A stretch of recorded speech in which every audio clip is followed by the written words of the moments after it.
بسم اللہ الرحمن الرحیم۔ السلام علیکم۔ محمد بن حسین بغدادی رحمۃ اللہ علیہ فرماتے ہیں کہ میں ایک سال حج کو گیا۔ میں اتفاق سے مکہ کے بازار سے گزر رہا تھا کہ ایک بوڑھا آدمی ایک لڑکی کا ہاتھ پکڑے ہوئے تھا۔ لڑکی کا رنگ متغیر ہو رہا تھا، بدن بہت لاغر، لیکن اس کے چہرے پر ایک نورانی چمک تھی۔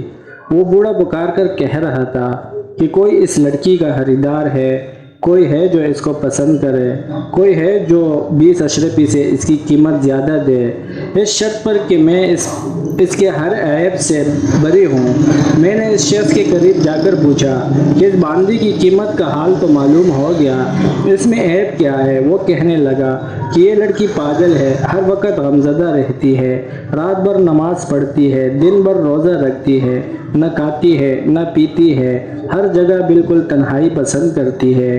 جب میں نے اس کی بات سنی تو وہ لڑکی مجھے پسند آ گئی اور میں نے اس کو خرید لیا اور اپنی قیامگاہ پر لے گیا۔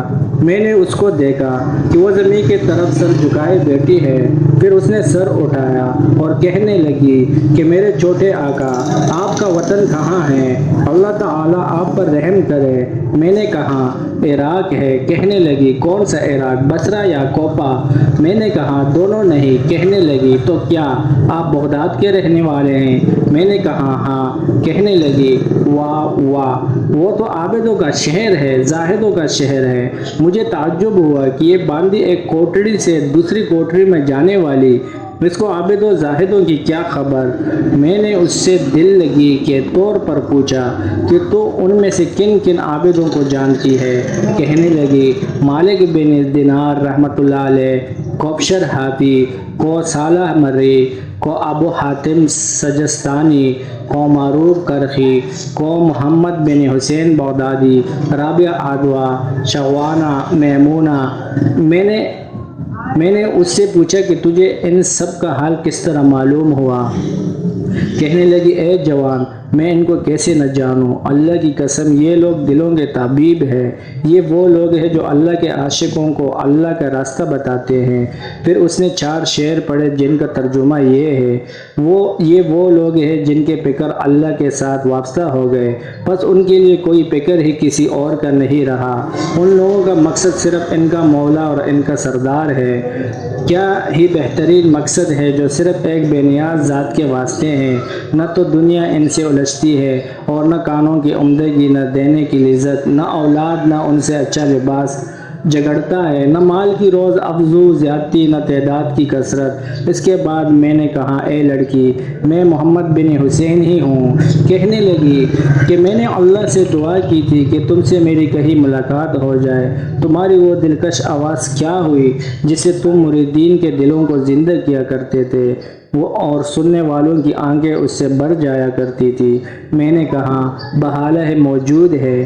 کہنے لگی اللہ کی قسم، مجھے کچھ قرآن پاک سنا دو۔ میں نے بسم اللہ الرحمن الرحیم پڑھی تو اس نے بہت زور سے ایک چیخ ماری اور بے ہوش ہو گئی۔ میں نے اس پر پانی چھڑکا جس سے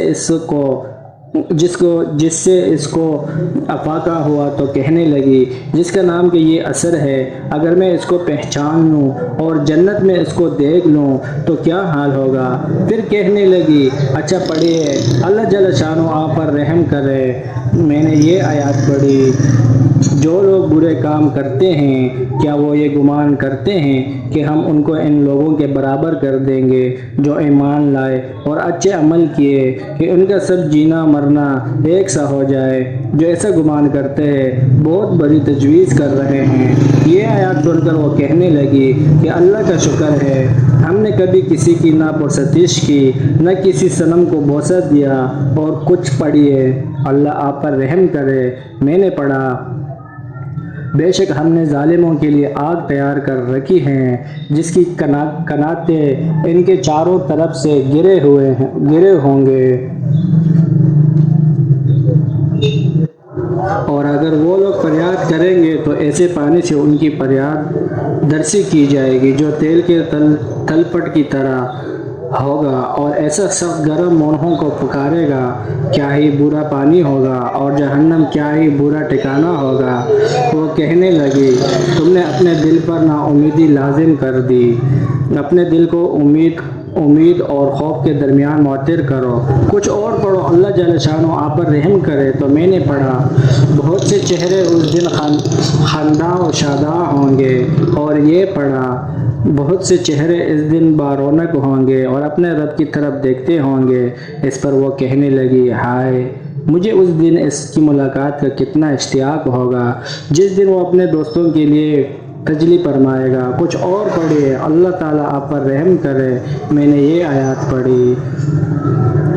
چند آیاتیں یعنی سورہ واقعہ کے پہلے رکوع کی ختم تک پڑھی ہے، جن کا ترجمہ یہ ہے کہ ان اعلیٰ درجے والوں کے پاس ایسے لڑکے جو ہمیشہ لڑکے ہی رہیں گے، یہ چیزیں لے کر ہمیشہ آتے جاتے رہیں گے۔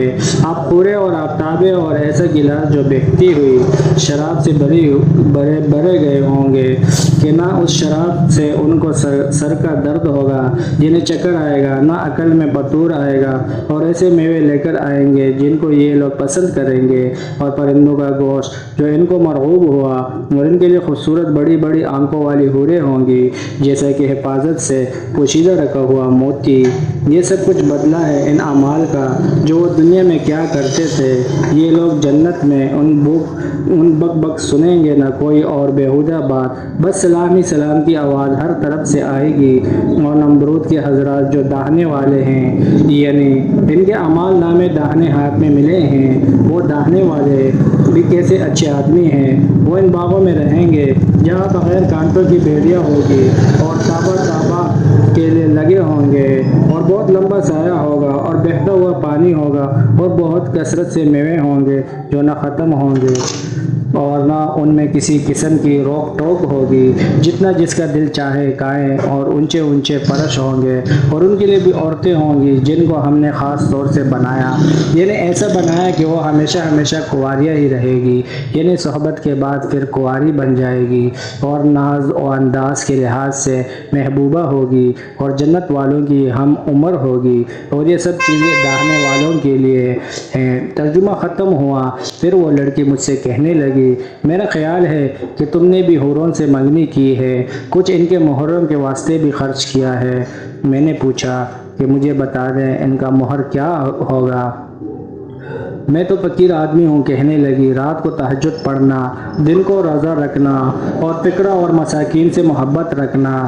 اس کے بعد اس باندی نے 6 شعر پڑھے جن کا ترجمہ یہ ہے، اے وہ شخص جو حوروں سے ان کے پردہ میں منگنی کرتا ہے اور ان کے اعلی مرتبہ کا باوجود ان کا طالب ہے، کوشش کے ساتھ کھڑا ہو جا، سستی ہرگز نہ کر، نفس سے مجاہدہ کر، اس کو صبر کا عادی بنا، رات کو تہجد پڑھا کر، دن کو روزہ رکھا کر، یہ ان کا مہر ہے۔ اگر تیری دونوں آنکھیں ان کو اس حال میں دیکھ لے جبکہ وہ تیری طرف متوجہ ہو رہی ہو، اور ان کے سینوں پر اناروں کی طرح سے ان کے پستان ابھر رہے ہو، اور وہ اپنی عمر لڑکیوں کے ساتھ چل رہے ہو، اور ان کے سینوں پر چمکتے ہوئے ہار پڑے ہوئے ہو، تو اس وقت تیری نگاہ میں یہ دنیا کی جنتی زیب و زینت ہے ساری ہی سبق بن جائے۔ یہ اشعار پڑھ کر اس کی بے ہوشی طاری ہو گئی۔ میں نے پھر اس کے چہرے پر پانی وغیرہ چھڑکا تو اس کو افاقہ ہوا، تو اس نے کہا، اے اللہ تو مجھے عذاب سے بچائیو، بے شک میں اپنے گناہوں کا جو مجھ سے صادر ہوئے اقرار کرنے والے ہوں۔